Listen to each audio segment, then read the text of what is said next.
Bapak Ibu yang berbahagia, kalau beberapa hari terakhir dengan pandemi COVID-19 yang kita hadapi, banyak lahir kebijakan-kebijakan baru yang luar biasa karena di tengah kegentingan yang memaksa, banyak kebijakan-kebijakan yang sifatnya extraordinary dan dia dipandang kebijakan itu dirumuskan dengan cara yang luar biasa, dianalisis yang luar biasa, yang kita harapkan manfaatnya pun akan luar biasa untuk membantu kita masyarakat Indonesia dari semua dampak yang ditimbulkan karena COVID-19. Bukan hanya dampak kesehatan, tetapi dampak sosial, dampak ekonomi, dan bahkan dampak di bidang keuangan. Oleh karena itu, bersamaan dengan itu, dengan lahirnya berbagai kebijakan, Kementerian Keuangan dan khususnya Dirjen Perdagangan selalu menyempatkan diri, memberikan ruang dan waktu yang cukup untuk selalu melakukan inovasi. Kalau selama ini kita sering bicara masalah kebijakan yang berhubungan dengan itu adalah bagaimana proses bisnisnya dibangun supaya akuntabel, kemudian IT-nya sebesar apa supaya itu bisa mendukung kebijakan itu terimplementasi dengan baik. Nah, hari ini kita akan sampaikan juga bahwa muara dari itu semuanya diimplementasi, siapa yang melakukan, siapa yang melaksanakan, dan siapa yang mengimplementasikan, yaitu adalah Bapak Ibu para pengelola keuangan. Oleh karena itu, pagi ini mungkin nanti selama 45 menit serta detail akan kami sampaikan gambarannya bagaimana sih kedudukan pengelola keuangan ini di kebijakan yang baru untuk pengembangan profesi perbendaharaan, pengelola perbendaharaan nanti di tahun-tahun mendatang. Bapak Ibu yang kami hormati dan kami banggakan semuanya, sahabat Korpo TV yang berbahagia dimanapun berada, termasuk yang tadi disampaikan di 5 benua, karena ini diakses juga dari berbagai tempat di luar wilayah Indonesia.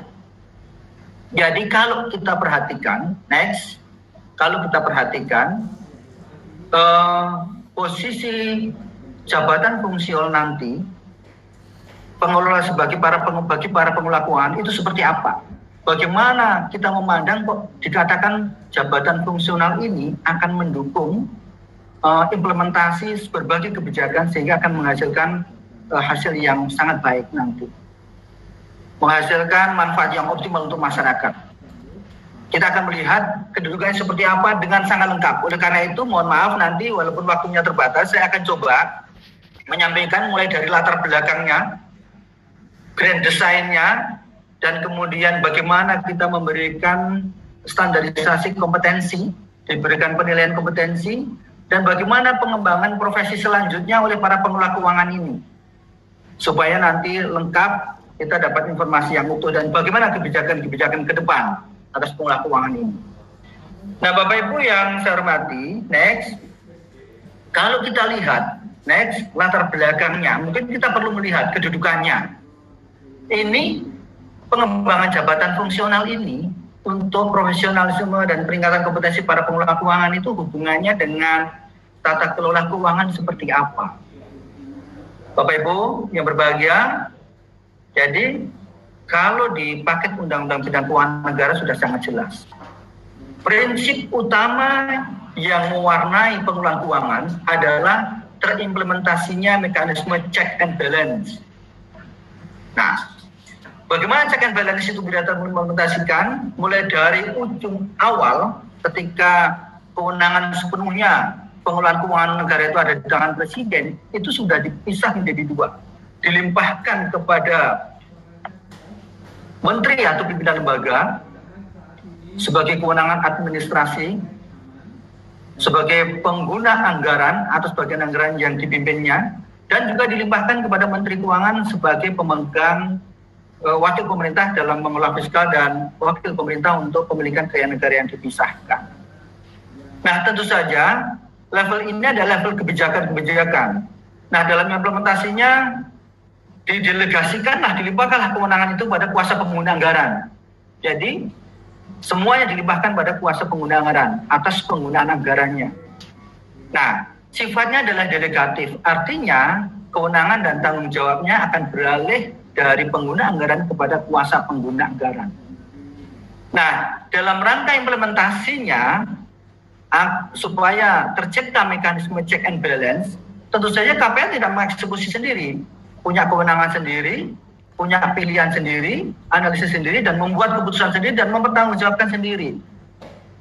Dalam rangka check and balance juga, maka kewenangan itu ditugaskan kepada unit yang bisa menyelenggarakan mekanisme check and balance, yaitu kepada PPK, pejabat pembuat komitmen, dan juga kepada PPSPM.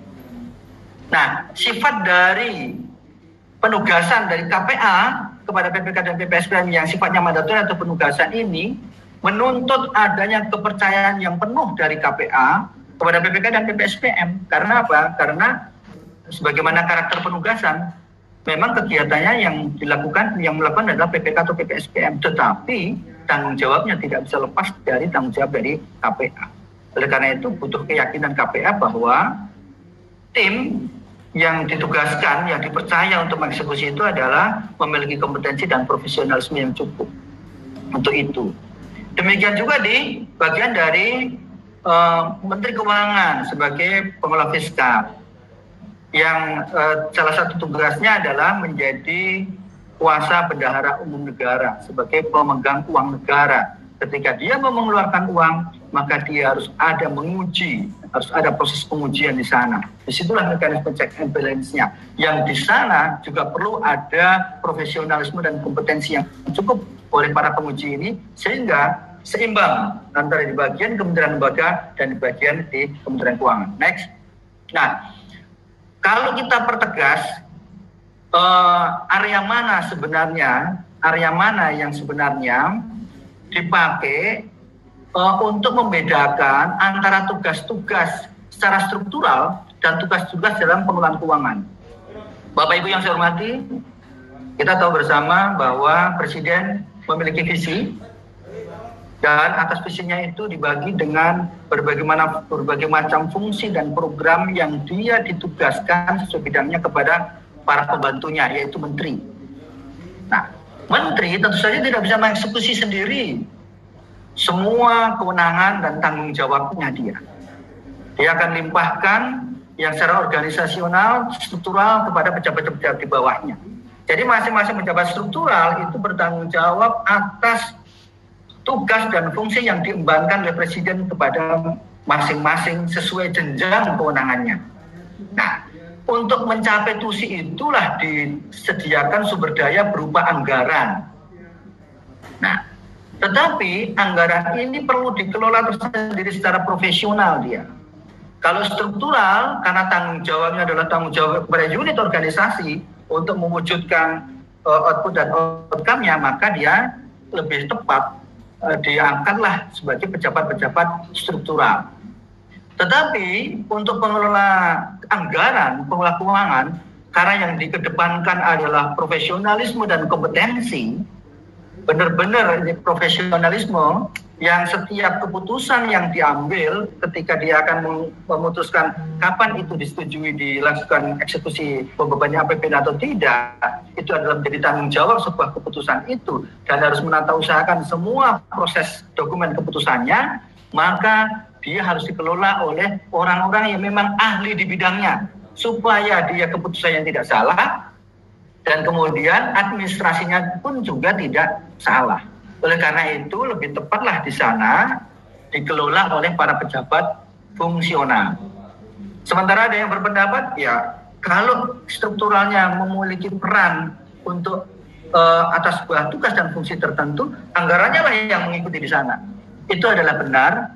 Itu sekali lagi dalam konteks kuasa pengguna anggaran yang diserai mandat untuk bertanggung jawab atas sebuah output. Tetapi pengelolaan detailnya tidak mungkin kuasa pengguna anggaran harus melakukan administrasi dengan detail semuanya. Itulah sebabnya perlu para pejabat fungsional yang mensupport ini semuanya, yang sesuai profesi dan keahliannya, dia menjaga pengelola keuangan itu dengan sebaik-baiknya. Karena setiap uang rupiah, sebagaimana disampaikan oleh Pak Marwanto dan juga Bapak Dirjen dan Pak Kepala BPPK, setiap rupiah yang keluar itu harus dipertanggungjawabkan kepada rakyat. Next. Nah, Bapak Ibu yang kami hormati, next.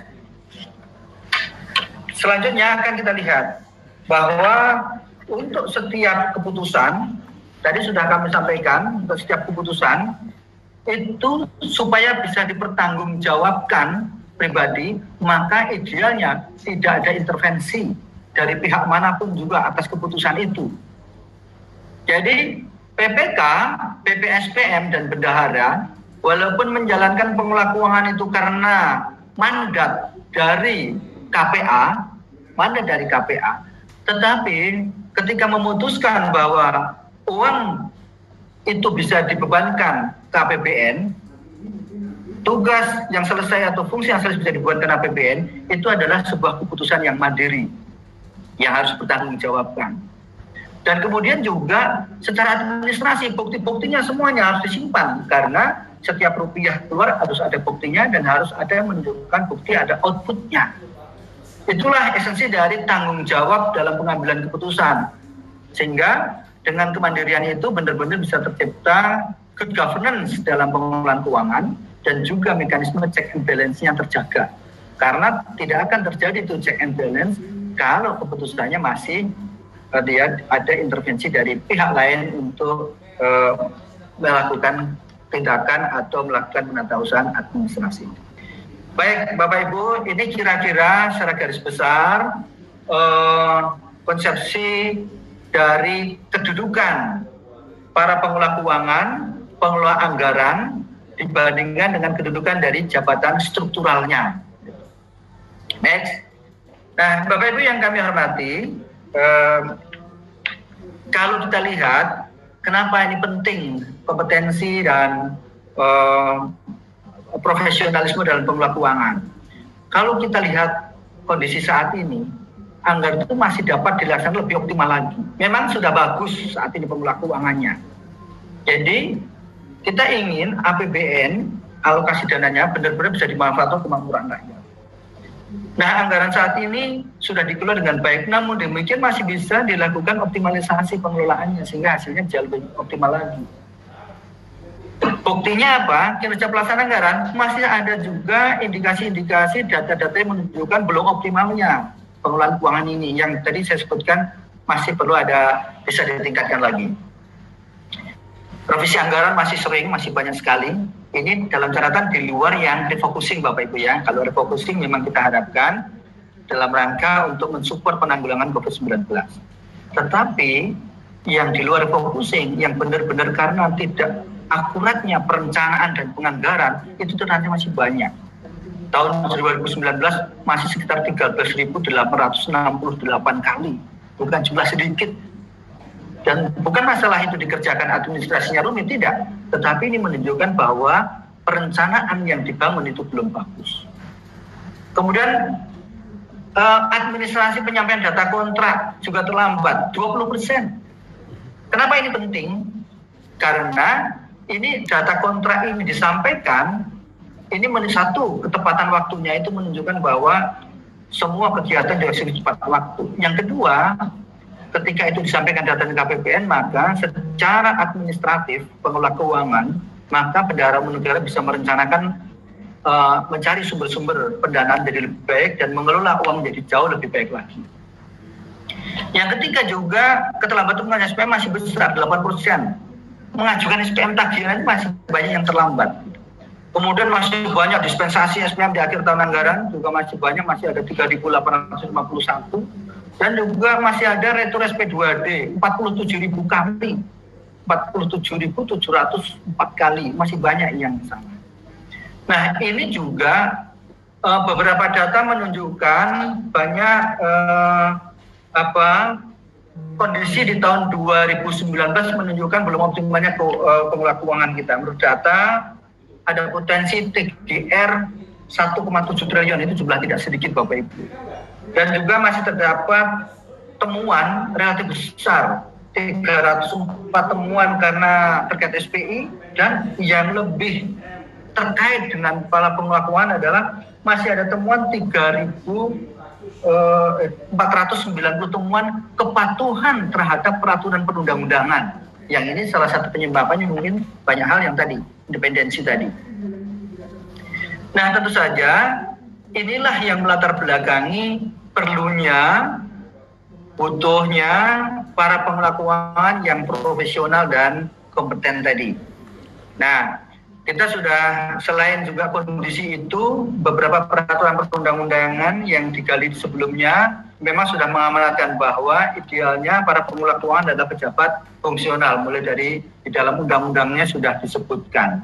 Dengan profesionalisme tadi dan kompetensi tadi kita harapkan nanti semua pengelola keuangan menjadi jauh lebih baik. Dan atas dasar itulah kemudian lahirlah ide untuk jabatan fungsional, baik untuk analis pengelola keuangan APBN dan paranata keuangan APBN, itu untuk di Satker Kementerian Lembaga. Next, Bapak Ibu. Nah, sebagai pengimbang dari itu semua, Bapak Ibu yang saya hormati, di pengembangan kompetensi ini bukan hanya di lingkungan Kementerian Lembaga, tapi di Kementerian Keuangan juga sama, sebagai pun. Mulai dari pengembangan kompetensi, dari penetapan standar kompetensi dari para pengelola keuangan, internal Kementerian Keuangan maupun eksternal Kementerian Keuangan, yaitu di Kementerian Lembaga, diberikan standarisasi dan kemudian diberikan pelatihan-pelatihan pengembangan kompetensinya. Kalau memang dia belum memenuhi persyaratan, di-upgrade dan seterusnya. Nah, kemudian kompetensi dan profesionalisme itu diwadahi dengan jabatan fungsional, sehingga nanti terbentuklah pengelola keuangan yang kredibel dan akuntabel. Nah, Bapak Ibu yang kami hormati, next. Kalau kita lihat, next lagi, para pejabat perbendaharaan kita, yang perlu kita ketahui bersama saat ini yang sudah terkumpul adalah jumlahnya 84.441 lebih. Ini belum semua masuk.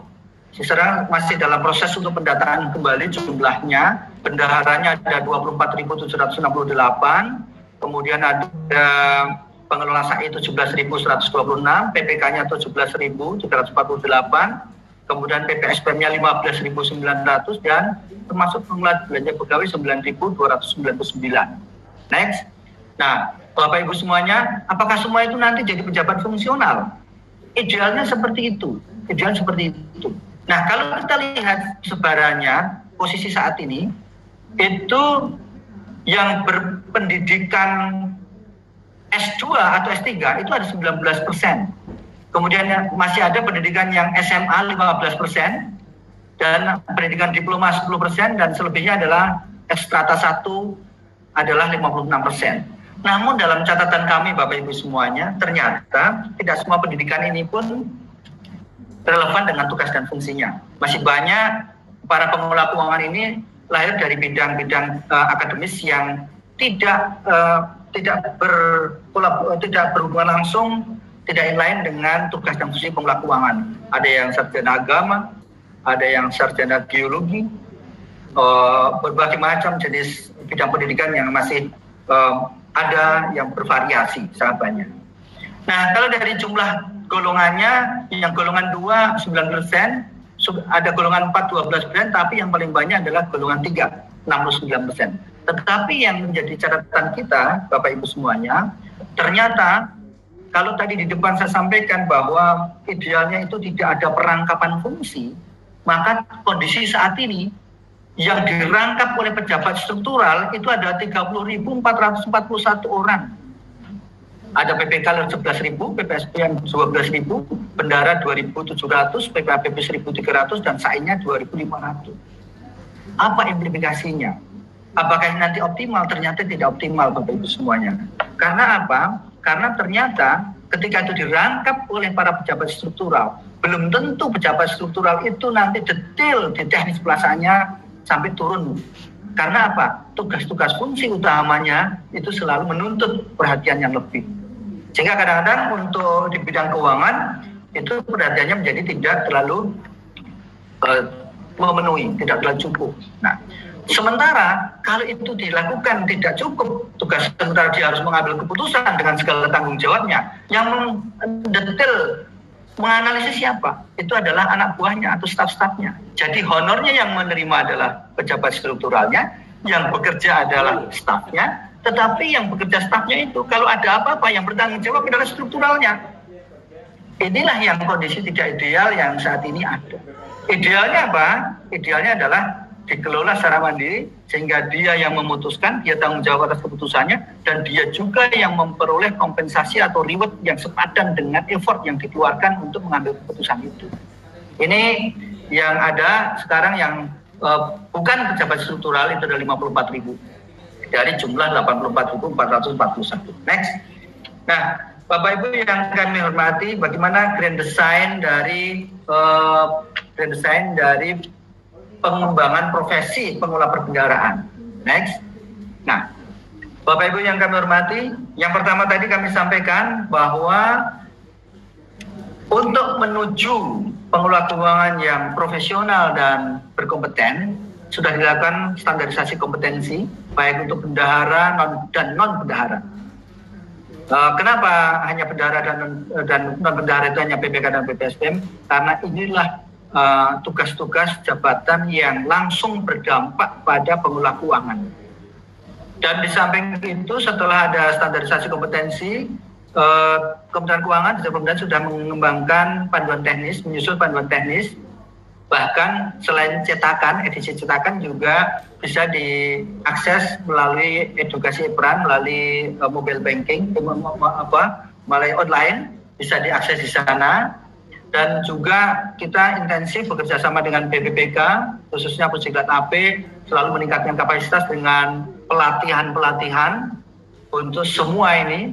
Dan salah satu tujuannya di data ini adalah supaya kami punya database yang lengkap untuk para pengelola keuangan ini, sehingga penyelenggaraan diklat dan pendidikan kompetensi bisa tersedia dengan baik. Dan kemudian pendidikan kompetensi sudah dilakukan, dan kemudian setelah pendidikan kompetensi dilakukan dengan pendidikan profesional berkelanjutan, dan juga akan nanti dikembangkan profesi jabatan fungsionalnya. Yang khususnya untuk lembaga adalah jabatan fungsional analis keuangan APBN dan jabatan perantara keuangan APBN. Next. Nah, Bapak Ibu yang kami hormati, untuk sertifikasi kompetensi sendiri saat ini tadi sudah disampaikan juga oleh Pak Dirjen Perbendaharaan, jumlahnya untuk bendahara itu sudah mencapai 38.000. Loh, tadi jumlahnya cuma 24.000, tapi yang bersertifikat 38.000, artinya saat ini banyak yang bersertifikat bendahara yang tidak menduduki jabatan bendahara, tapi siap sewaktu-waktu ditunjuk sebagai bendahara pengeluaran atau bendahara penerimaan. Dan ini untuk semua bendahara. Dan targetnya tahun 2020 Januari ini sudah bersertifikat semuanya.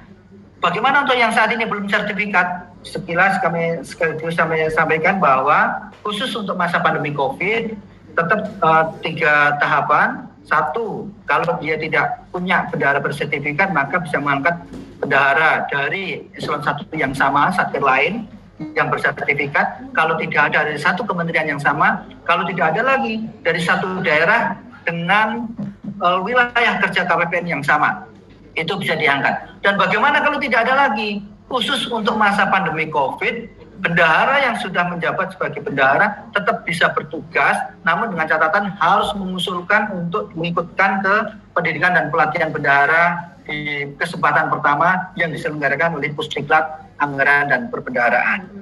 Nah, next. Bagaimana untuk PPK dan PPSPM, kita juga sudah lakukan sertifikasi, sudah ada beberapa yang disertifikasi,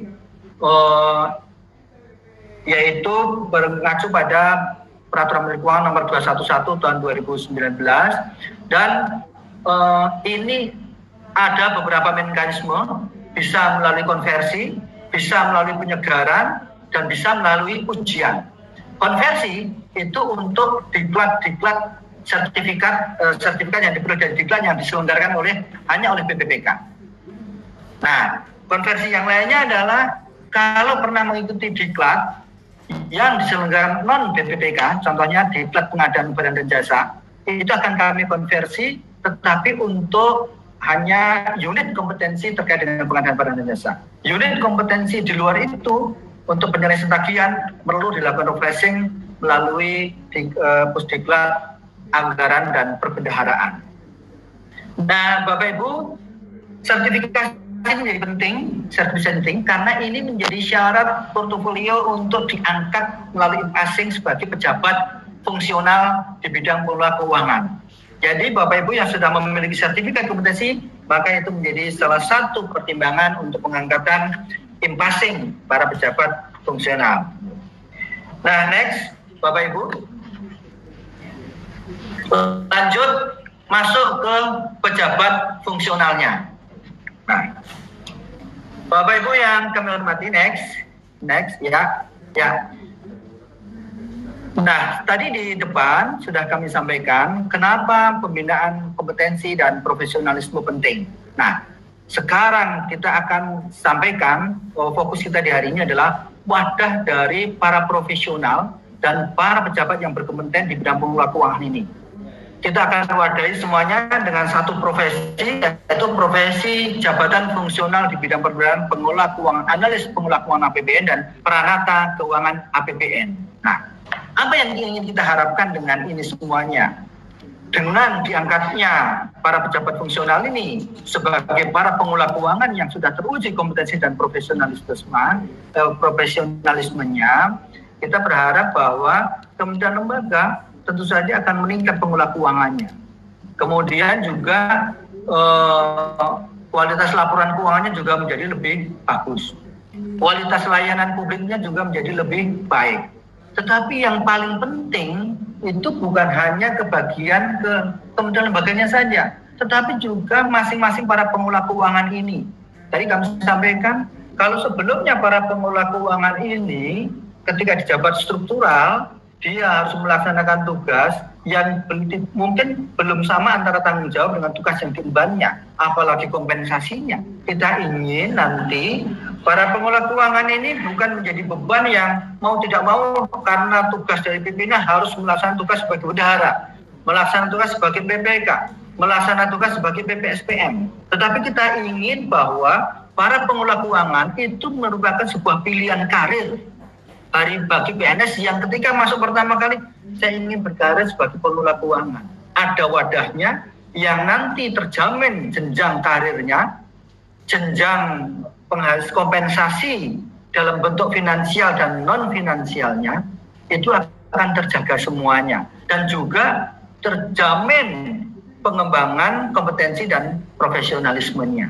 Ini yang paling penting. Sehingga nanti bendahara, non-bendahara, PPK dan PPSPM itu atas semua tugas dan effort yang dikeluarkan itu selalu sebanding dengan hasil yang nanti diperoleh, baik dia finansial maupun non-finansial. Demikian juga untuk Kementerian Keuangan, karena kalau barisnya adalah Kementerian Lembaga sebagai penyelenggaraan dan Menteri Keuangan sebagai pemegang fiskal, maka kalau anggaran itu dieksekusi dengan baik, tepat waktu, outputnya optimal, dan kemudian juga tepat sasarannya, maka setiap rupiah uang yang keluar itu benar-benar bisa dipertanggungjawabkan kepada rakyat. Lebih dari itu juga Kementerian Keuangan akan merasa bahwa semua effort yang dikeluarkan untuk mendesain kebijakan, mengembangkan IT support itu semua ada manfaatnya, ada hasil yang bisa lebih optimal. Nah, ini juga mensupport manajemen di Kementerian Keuangan karena akan menjadi lebih baik lagi. Nah, itu kira-kira apa arah maksud dari pengembangan jabatan fungsional di bidang perbendaharaan ini. Nah, Bapak Ibu yang kami hormati, atas dasar itu saat ini sudah lahir semua perangkat regulasi yang mensupport jabatan fungsional di bidang pengelola keuangan APBN. Mulai dengan Peraturan Menteri Pan-RB nomor 53 dan 54 tahun 2018 tentang jabatan fungsional analis pengelola keuangan APBN maupun nomor 54 itu tentang peranata keuangan APBN itu sudah diundangkan tahun 2018. Dalam peraturan Menpan tersebut disampaikan impasing sampai 23 Oktober 2020. Kemudian peraturan BKN tentang petunjuk pelaksanaan pembinaan jabatan fungsional juga sudah diterbitkan tahun 2019, yaitu nomor 18 dan nomor 19. Kemudian petunjuk teknisnya peraturan Menteri Keuangan sudah siap juga, sudah selesai juga diundangkan, nomor 150 tahun 2019 dan nomor 151 tahun 2019. Petunjuk teknis untuk rekrutmen melalui impasing juga sudah selesai diundangkan melalui peraturan Dirjen Perbendaharaan. Kemudian juga sudah diterbitkan, sudah siap untuk segera proses penetapan dari Perpres tunjangan jabatan fungsional ini. Dan kemudian kelas jabatannya kelas jabatan dari pejabat fungsional pengelola keuangan itu sudah ditetapkan juga oleh Menpan. Jadi masing-masing semuanya sudah memiliki perangkat yang lengkap. Ini dari sisi peraturannya. Di luar itu Bapak Ibu, juga sudah disiapkan pendukungnya, infrastruktur pendukungnya. Apa itu? IT-nya. Mulai dari proses untuk standarisasi dan penilaian kompetensi, itu sudah disupport dengan IT. Ada aplikasi Simas Paten untuk aplikasi untuk penilaian kompetensi dari para pengelola keuangan non bendahara. Ada aplikasi SimSerba untuk standar database dan penilaian kompetensi untuk bendahara. Dan untuk aplikasi pendukung jabatan fungsional itu ada aplikasi e-Japfung yang di dalamnya adalah dalam rangka mensupport untuk pengelolaan jabatan fungsional ini. Next. Nah, seperti apa profil jabatan fungsional yang sedang dikembangkan? Yang ini saya yakin Bapak Ibu sudah tahu semuanya. Ada 2 kategori, yaitu kategori keterampilan dan keahlian, yaitu peranata keuangan APBN itu untuk keterampilan dan untuk analis pengelola keuangan APBN untuk keahlian. Kemudian rumpunnya adalah rumpun akuntansi dan anggaran. Pendidikannya adalah minimal diploma 3 untuk peranata keuangan dan minimal S1 dan diploma 4 untuk analis pengelola keuangan APBN. Dan jenjangnya untuk keterampilan ada 3 jenjang. Jenjang terampil, mahir, dan penyelia dengan pangkat terendah 2C dan pangkat tertinggi 3D. Dan karena keterampilan usia pensiunnya maksimal 58 tahun Bapak Ibu. Dan kemudian juga jenjang untuk keahlian ini sampai ke ahli madya dengan usia pensiun 60 tahun dan dari mulai ahli pertama golongan 3A. Jadi dari golongan 3A sampai golongan 3C, sampai golongan 4C itu sudah ada jenjang itu. Nah, untuk unsurnya itu ada unsur perikatan dan penyelesaian tagihan (PPK) dan unsur perintah pembayaran, unsur kebenaran, dan penyiapan analisis laporan keuangan dan pengelolaan administrasi belanja pegawai. Dan khusus 3 yang paling atas, 3 perikatan, pelaksanaan pembayaran, dan analisis pengelolaan keuangan APBN, dan analis laporan keuangan itu juga jenjang ahli, yaitu analis pengelola keuangan APBN. Bapak Ibu, yang perlu kami catat, kami sampaikan adalah dalam jabatan fungsional ini nomenklaturnya bukan jabatan fungsional PPK, bukan jabatan fungsional PPSPM, bukan jabatan fungsional bendahara, tapi sekali lagi jabatan fungsional peranata keuangan dan analis pengelola keuangan APBN. Artinya apa? Artinya penugasan sebagai PPK, PPSPM, bendahara, penyusun laporan keuangan, pengelola belanja pegawai itu tidak membatasi ruang untuk jabatan fungsionalnya. Tahun ini adalah dia PPSPM, tahun depan PPK, tahun depannya lagi bendahara, tahun depannya lagi adalah pengelola belanja pegawai, dan berputar lagi. Itu tidak berimplikasi kepada perubahan nomenklatur jabatannya dan juga tidak mempengaruhi penilaian angka kreditnya. Karena semuanya itu 1 tahun nanti dinilai angka kreditnya, kemudian tahun depan dinilai angka kreditnya, dan seterusnya sesuai dengan penugasannya, maka akumulasinya adalah akumulasi dari semua proses itu.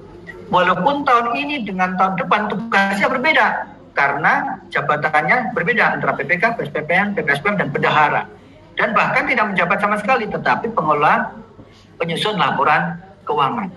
Nah, ke depan memang kita ingin semua yang terlibat dalam pengelola keuangan itu bisa masuk terakomodir ke dalam jabatan fungsional ini, supaya nanti jaminan untuk karir dan kompensasinya menjadi cukup. Nah, next, Bapak Ibu yang kami hormati, bagaimana karakteristik jabatan fungsional bidang perbendaharaan ini? Jadi butir-butir kegiatannya itu dipaketkan Bapak Ibu. Jadi kalau PPK itu sepanjang dia melaksanakan tugas sebagai PPK, maka tanpa dihitung pun, tanpa harus membuat tugas-tugas kegiatan yang baru, maka otomatis dia akan menjadi naik pangkat ke golongan pangkat berikutnya. Karena paket itulah yang menentukan angka kreditnya.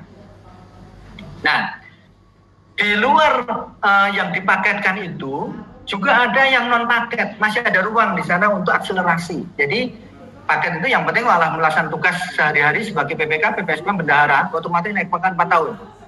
Tetapi kalau ada tugas-tugas lain, analisis belanja, analisis retur SP2D, analisis perencanaan kasnya, analisis perencanaan kegiatannya, maka itu akan mendapatkan poin tambahan sebagai penilaian angka kreditnya. Sehingga dengan itu bisa mengakselerasi kenaikan pangkatnya, tidak harus menunggu 4 tahun, bisa 3,5 tahun ataupun 3 tahun. Nah, bagaimana Bapak Ibu untuk formasi jabatan fungsionalnya? Formasi jabatan fungsional di pengelola keuangan APBN, baik peranata keuangan maupun analis pengelola keuangan APBN, itu sekurang-kurangnya setiap satker itu ada formasi 3, yaitu PPK, PPSPM, dan bendahara pengeluaran. Itu minimal. Artinya ada ruang yang jauh lebih banyak untuk merekrut pejabat fungsional lebih dari sekitar 3. Apa pertimbangannya? Pertimbangannya setidak-tidaknya ada 4 hal. Yang pertama ada ruang lingkup level satkernya. Tentu saja level satker untuk eselon 3, kantor atau satuan kerja, berbeda dengan satker yang level eselon 2 atau eselon 1, karena juga beban tugasnya berbeda. Bukan hanya PPK-nya bisa lebih dari 1, bendaharanya bisa lebih dari 1, tetapi supporting tim pendukungnya bisa lebih banyak lagi. Dan kita hitungnya itu berdasarkan analisis beban kerja, bukan berdasarkan dari jumlah pejabat perbendaharaannya. Itu. Nah, jadi formasinya nanti dihitung agak fleksibel sesuai dengan sekali lagi level satkernya. Di samping itu juga akan melihat berapa stakeholder yang dilayaninya, berapa, dan kemudian juga frekuensi volume pekerjaan yang harus dilakukan setiap bulan ke KPPN seperti apa, kemudian berapa harus menyelesaikan tagihan dan seterusnya. Itu juga menjadi pertimbangan. Di samping pertimbangannya adalah jumlah alokasi anggarannya, beban banyak. Makin besar alokasi anggarannya, makin banyak pejabat yang direkrut atau diangkat dari sana.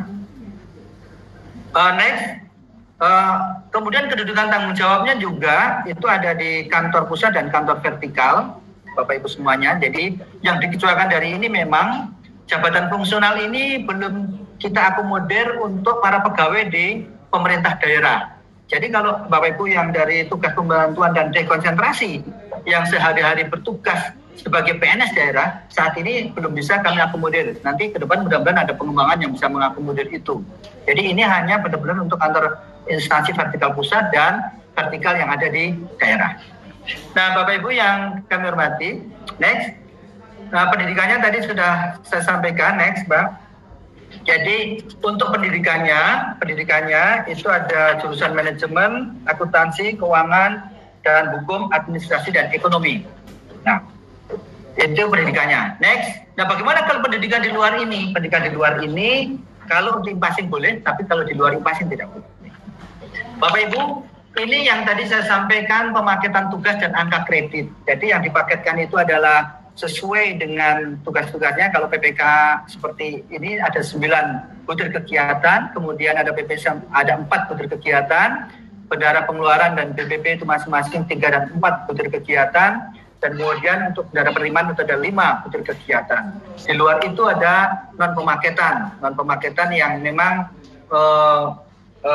yang tadi saya sampaikan tadi 9, 4, 3, 4, 5 tadi. Ini adalah non pemaketan. Kalau yang dipaketkan apa? Kita bisa lihat di PP 45 tahun 2013, tugas-tugas itulah yang dipaketkan untuk menjadi penilaian angka kredit bagi para pejabat fungsional. Bagaimana pemaketan untuk para pejabat fungsional yang non PPK, PPSPM, dan bendahara? Dia tidak dipaketkan. Oleh karena itu, tugasnya adalah sesuai tugas-tugas yang non pemaketan, tetapi bukan berarti mengurangi peluang untuk naik pangkat 4 tahun, tidak. Karena semuanya dinilai secara berbobot dan berimbang, sehingga semuanya sesuai dengan perhitungan proyeksi angka kredit yang harus diperoleh selama 4 tahun.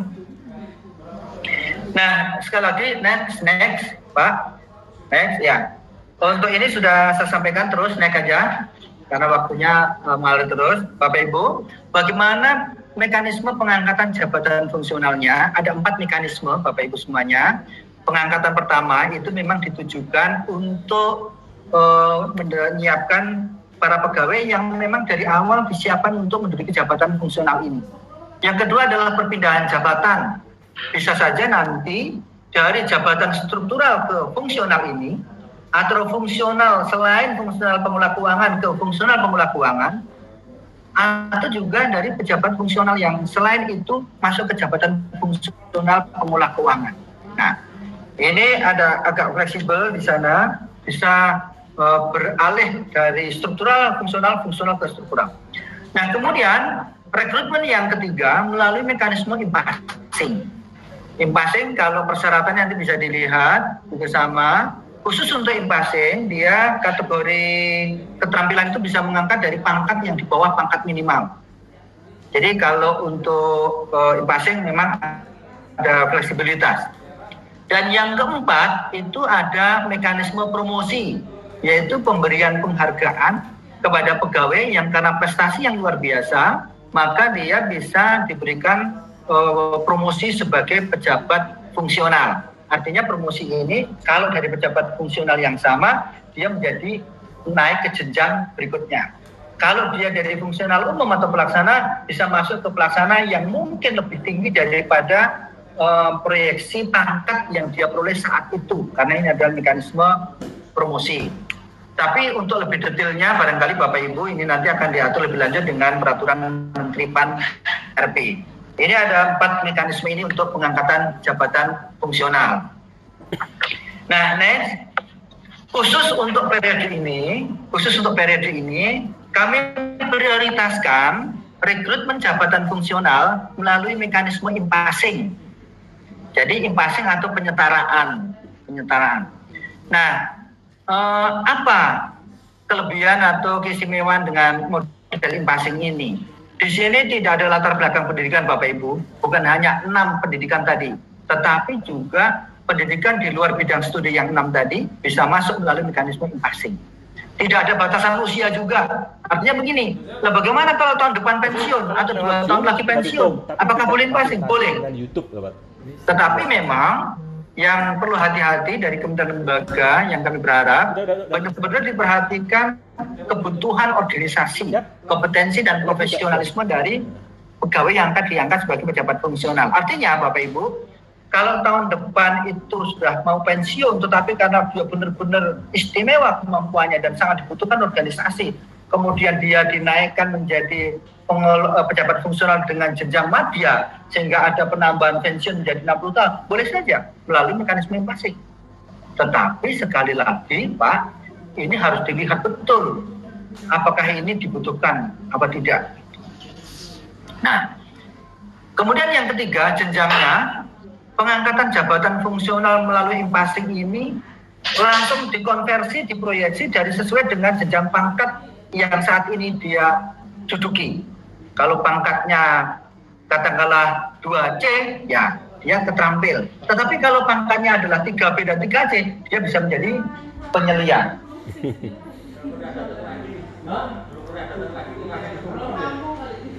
Nah, jadi sesuai dengan jenjang pangkatnya dia. Kalau dia sudah 4B jadi PPK, ya dia bisa menjadi ahli madya. Nah, ini sesuai di sana.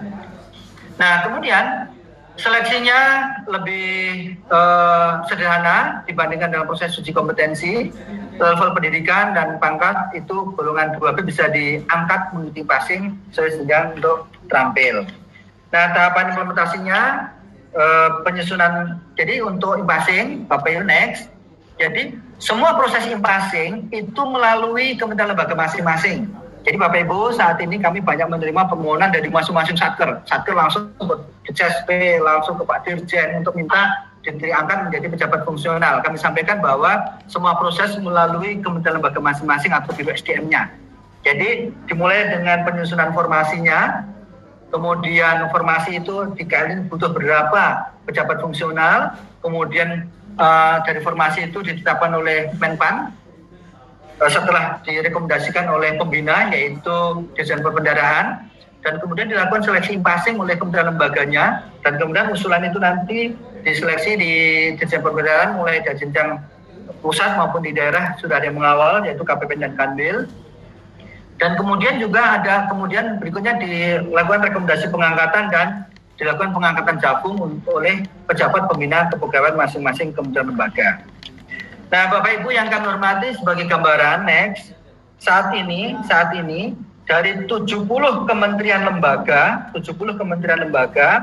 sudah ada 18 yang disetujui rekomendasinya oleh Dirjen Perbendaharaan. Dari 18 yang setujui rekomendasinya ini, Bapak Ibu, sudah ada proses penetapan Menpan RI, tinggal seleksi dan pengangkatan itu sekitar 15 KL. Dan kemudian yang sudah ditetapkan oleh Menpan RB itu ada 8 KL. Dan dari sekian itu sudah banyak yang melakukan pengangkatan jabatan fungsional melalui mekanisme impasing maupun delayering.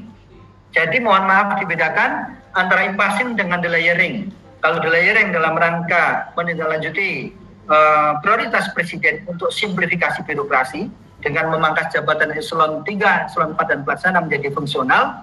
Kalau impasing benar-benar memang sudah terlibat di bidangnya, kemudian diangkat menjadi pejabat fungsional. Next. Nah, untuk mekanisme impasing saya kira tadi sudah secara garis besar kami sampaikan. Next, langsung aja. Ya. Next. Next ya. Bapak Ibu yang kami hormati, sebelum ini Bapak, jadi untuk tata kelola jabatan fungsional di bidang perbendaharaan, semua pejabat fungsional dan pengelolanya di kementerian lembaga akan disupport aplikasi, dan aplikasi sekarang sudah siap untuk modul impasingnya, sehingga nanti bisa dilakukan impasing di tahun 2020 ini dengan lebih lancar dan sudah banyak yang melakukan. Dan kemudian asistensi konsultasi itu didukung oleh unit vertikal Dirjen Perbendaharaan dari kantor pusat sampai kantor vertikal di daerah, yaitu Kanwil dan KPPN. Kemudian penilaian angka kredit sudah dipaketkan dan penata usaha lebih mudah. Kita berharap nanti aplikasinya bisa menghubungkan semua proses penilaian angka kredit menjadi lebih simpel dengan mencatat semua rekod tugas-tugas PPK dan PPSPM dalam aplikasi, sehingga lebih simpel, kecuali yang non paket itu harus direkam sendiri, tetapi mudah-mudahan tidak rumit, lebih simpel. Jadi tidak perlu dengan proses yang rumit untuk penilaian angka kredit. Kemudian untuk organisasi profesi yang akan kita siapkan itu akan kita bentuk tahun 2021, yang di sana nanti akan mewadahi profesi pengelola keuangan ini, dan dia akan menyusun kode etik, perilaku profesi dan sebagainya, memberikan advokasi dan seterusnya. Nah, untuk organisasi profesi nanti di kantor pusat itu di Dirjen Perbendaharaan, kemudian ada perwakilan daerah yaitu Kanwil Dirjen Perbendaharaan dan KPPN. Nah, next Bapak Ibu, untuk manfaatnya, satu tentu saja oleh kementerian lembaga tadi kami sampaikan meningkat profesionalisme dari pejabat perbendaharaan itu sendiri, kemudian memiliki kesempatan naik pangkat lebih cepat, meningkatkan penghargaan kepada PNS melalui kelas jabatan dan tunjangan, kemudian juga pengembangan karir yang jelas untuk PNS, dan peluang untuk mengembangkan gagasan ide kreatif yang lebih luas, tetap memiliki kesempatan untuk menjadi pejabat pimpinan tinggi, administrator, dan pengawas. Jadi Bapak Ibu, bukan berarti karirnya nanti mentok di pengelola keuangan, tidak. Karena penilaian kompetensi untuk jabatan pimpinan tinggi itu ada melalui mekanisme penilaian kompetensi teknis, manajerial, dan sosiokultural yang dari awal di pejabat fungsionalnya juga sudah didesain seperti itu. Jadi Bapak Ibu, untuk berkompetensi setelah menjadi pejabat fungsional, kami melakukan penilaian kompetensi berdasarkan Permenpan 38 dan kompetensi teknis sesuai kementerian lembaga masing-masing dan juga dari standar di Kementerian Keuangan. Jadi kompetensinya akan dilihat dari kompetensi teknis, kompetensi manajerial, dan sosiokultural. Akan selalu dinilai, dan itu menjadi bahan untuk penilaian kesiapan untuk mengemban amanah lebih tinggi sebagai pejabat pimpinan tinggi atau pimpinan tinggi pertama atau madya di lingkungan kementerian lembaga masing-masing. Bapak Ibu yang kami hormati, untuk penilaian angka kredit Bapak Ibu, angka kredit lebih simpel juga karena nanti proses penghitungannya, verifikasi itu tidak harus dilakukan di kantor pusat, tapi berjenjang lewat di daerah. Jadi nanti secara pembinaan asistensinya bisa dilakukan melalui Kanwil dan KPPN, dan kemudian nanti di berjenjang melalui aplikasi itu untuk kantor pusat Dirjen Perbendaharaan. Nah, mungkin itu Bapak Ibu sebagai gambaran untuk jabatan fungsional ini. Nanti secara teknis kita dalamin bersama-sama apa yang masih mengganjal di benak Bapak Ibu semuanya. Tetapi intinya adalah sekali lagi kami sampaikan, dengan diwadahinya profesi dan kompetensi untuk mengelola keuangan ini dalam satu wadah jabatan fungsional, maka tanggung jawabnya adalah tanggung jawab fokus ke pengelola keuangan. Tidak ada lagi pencampuran tanggung jawab antara struktural dengan tanggung jawab fungsional. Kemudian dengan demikian juga tidak ada intervensi atau kemandirian dalam pengambilan keputusan, karena sekali lagi setiap keputusan yang diambil menjadi tanggung jawab pribadi dari yang mengambil keputusan, kecuali ada intervensi sekali lagi. Oleh karena itu Bapak Ibu, mungkin ini menjadi solusi untuk bisa memberikan optimalisasi dari pengelola keuangan sehingga benar-benar APBN yang dimandatkan oleh rakyat untuk dikelola dengan sebaik-baiknya itu bisa berbalik kembali, manfaat sebesar-besarnya bisa dirasakan oleh masyarakat Indonesia. Dan ini tidak terbatas hanya di Jakarta, tetapi juga di seluruh Indonesia, bahkan juga termasuk instansi vertikal di lembaga yang ada di luar negeri. Jadi kedutaan, kemudian dari Komjen dan seterusnya. Sehingga bisa benar-benar dimanapun uang negara Indonesia APBN ini dikelola, akan dikelola oleh para pengelola keuangan yang profesional dan ahli di bidangnya. Mungkin itu dari saya yang bisa kami sampaikan. Sepertinya sudah lengkap. Mungkin nanti detail hal yang perlu kita cermati akan kita diskusikan lebih lanjut. Demikian Pak Marwanto yang bisa saya sampaikan. Mungkin terlalu panjang sedikit, mohon maaf karena ingin tuntas. Mudah-mudahan ini memancing diskusi dan pertanyaan dari Bapak Ibu semuanya. Terima kasih. Assalamualaikum warahmatullahi wabarakatuh dan selamat siang.